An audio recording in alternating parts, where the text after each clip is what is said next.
Halo teman-teman, kembali lagi bersama Kamar Film. Kali ini saya akan kembali membahas terusan dari film Dark, yaitu season 1 episode 9 dan 10. Dark sendiri merupakan series Netflix bergenre fiksi ilmiah yang disutradarai oleh Baran Bo Odar dan skenario-nya ditulis oleh Genji Fierce. Series ini menceritakan tentang kehidupan di kota fiktif bernama Winden yang mengalami kekacauan setelah beberapa anak hilang dan rahasia besar terkuak dari 4 keluarga dan perjalanan lintas waktu dalam 3 generasi. Sebelum itu saya mau mewanti-wanti kepada kalian agar fokus dalam mendengarkan cerita ini. Karena sejujurnya ceritanya memang agak rumit dan mudah-mudahan saja penjabaran saya bisa kalian mengerti. Dan juga saya mau mengingatkan kalau ini adalah konten full spoiler. Jadi untuk kalian yang memang belum menonton filmnya, saya sarankan untuk kalian menonton filmnya terlebih dahulu yang bisa kalian saksikan di Netflix. Langsung saja, ini dia, Dark.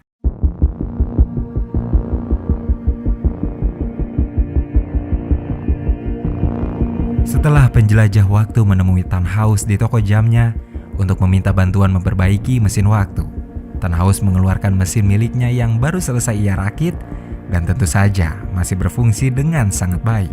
Di tahun 1953, ketika PLTN masih berupa lahan konstruksi, orang tua Helge sedang panik karena Helge menghilang.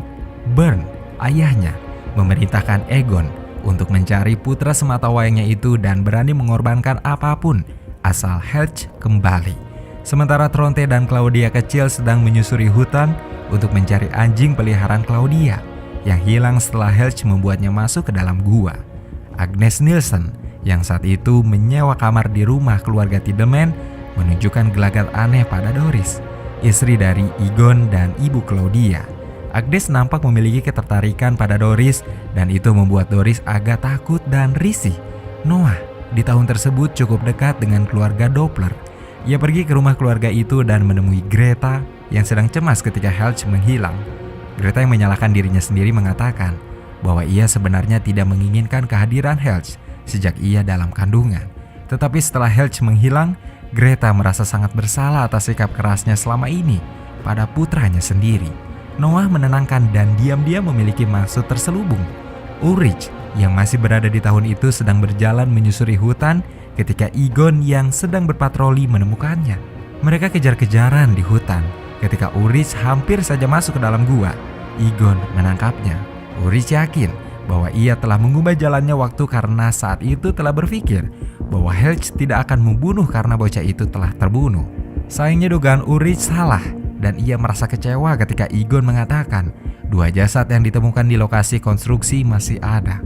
Pengakuan itu membuat Egon menatap Ulrich sebagai tersangka dan memborgol tangan Ulrich selalu membawanya ke kantor polisi.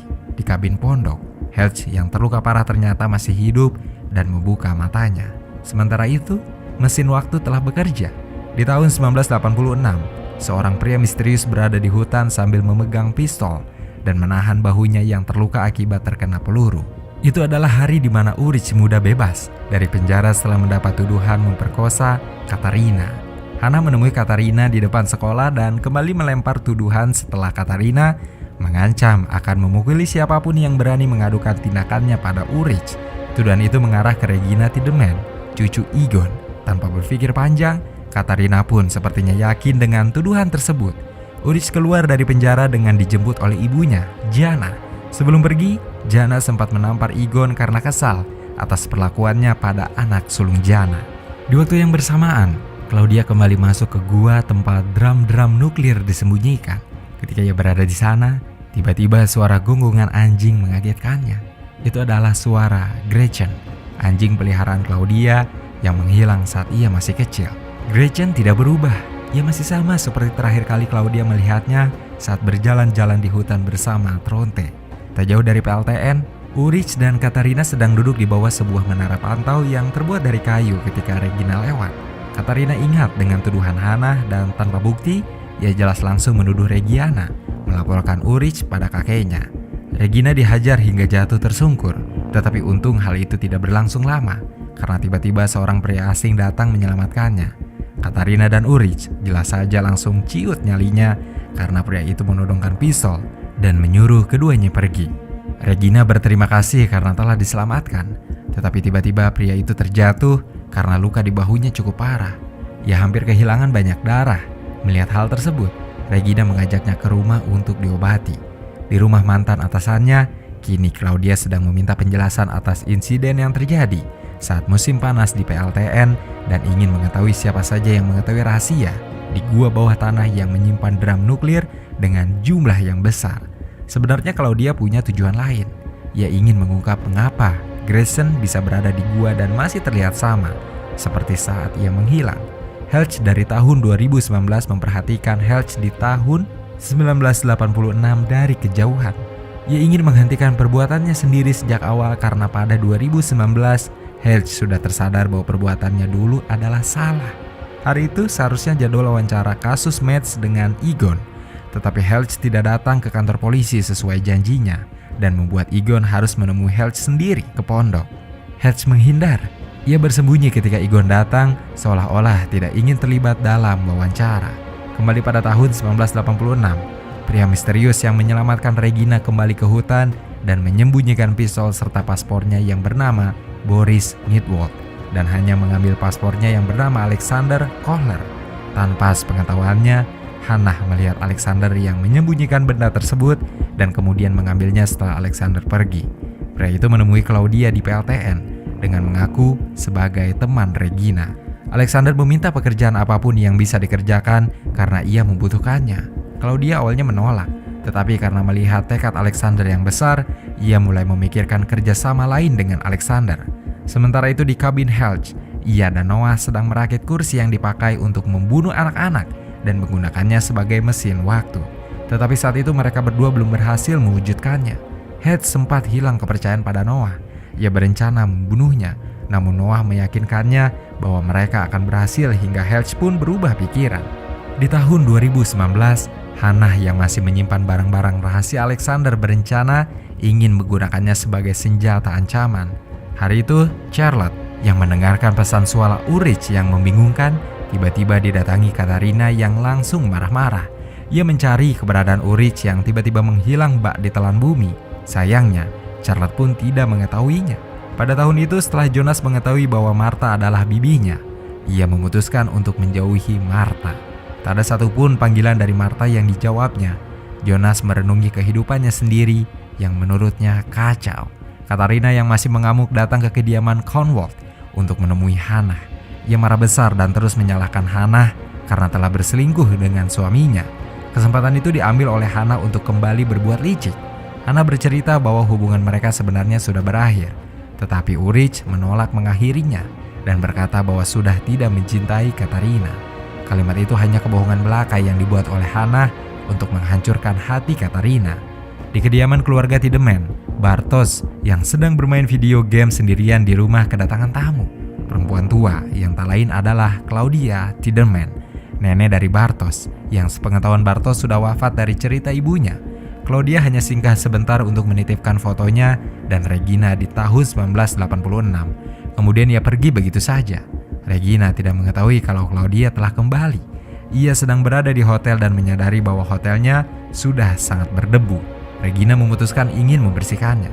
Di PLTN, Alexander yang menerima jasa pijat dari Hannah tiba-tiba ditunjukkan sebuah plastik yang pernah dipakai untuk membungkus paspor dan pistol miliknya.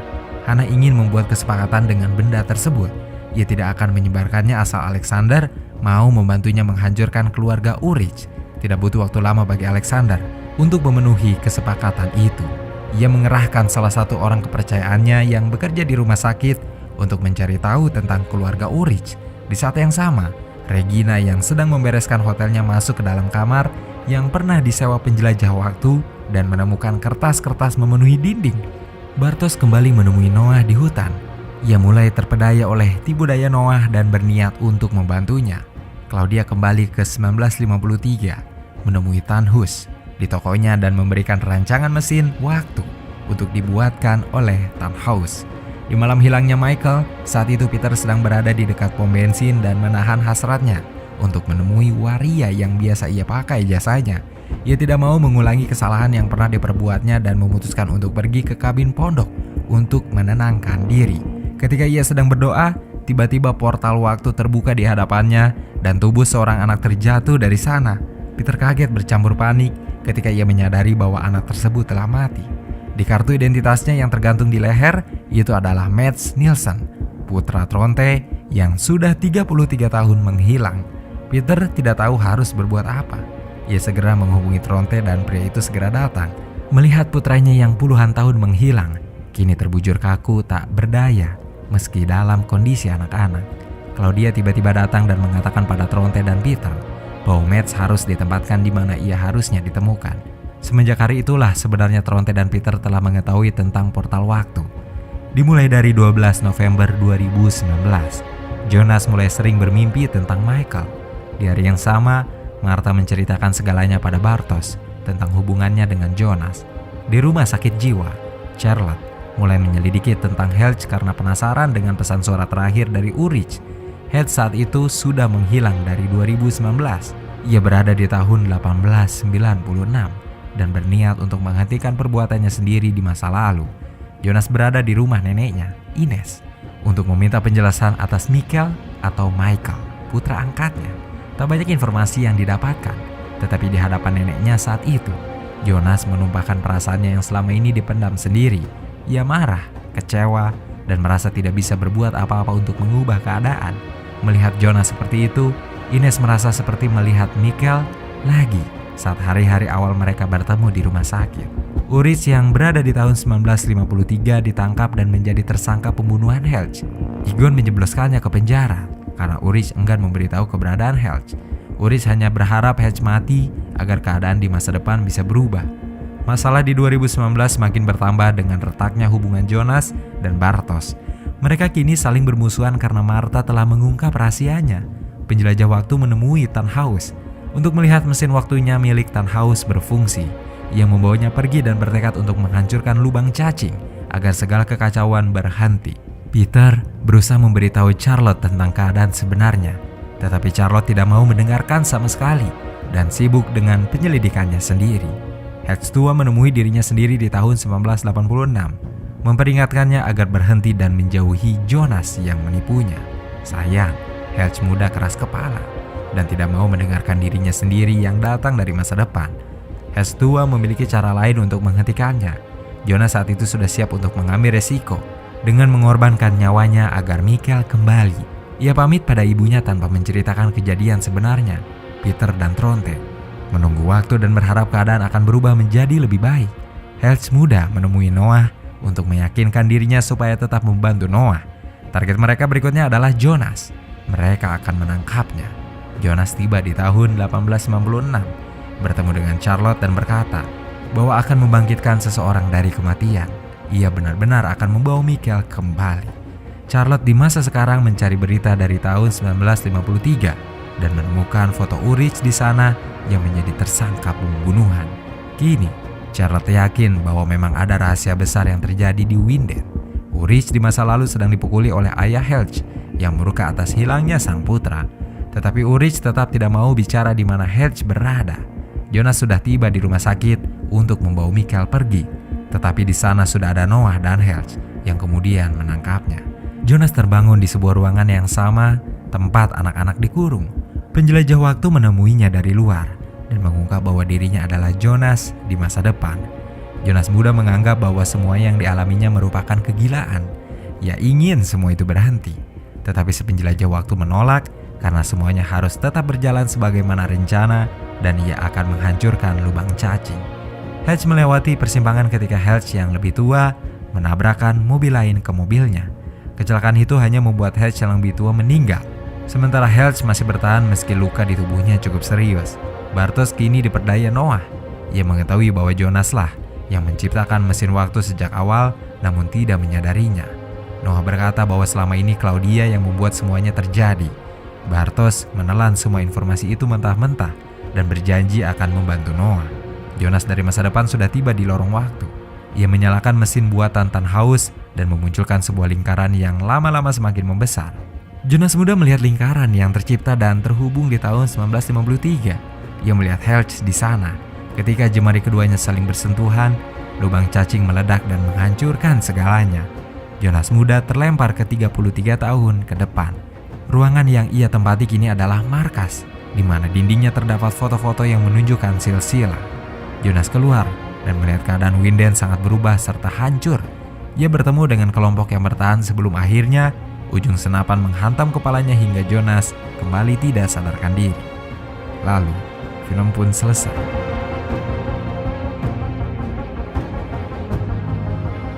Satu persatu misteri telah terurai pada episode ini. Kisah yang rumit, menegangkan, dan menarik. Emosi para karakter terlihat lebih kuat dalam 2 episode terakhir di season 1. Dark menggambarkan bagaimana waktu bisa berdampak cukup besar dalam mempengaruhi perilaku, tindakan, eksistensi, bahkan pikiran mereka. Dan yang paling mengesankan, saya baru menyadari bahwa segala sesuatu dalam tiap adegan selalu memiliki keterkaitan dengan peristiwa yang lain. Alurnya disusun secara apik dan selalu membuat penasaran. Segitu saja teman-teman pembahasan Dark kita kali ini. Sampai ketemu di pembahasan Dark di season 2. Tetap semangat dan merdeka. Wassalamualaikum warahmatullahi wabarakatuh.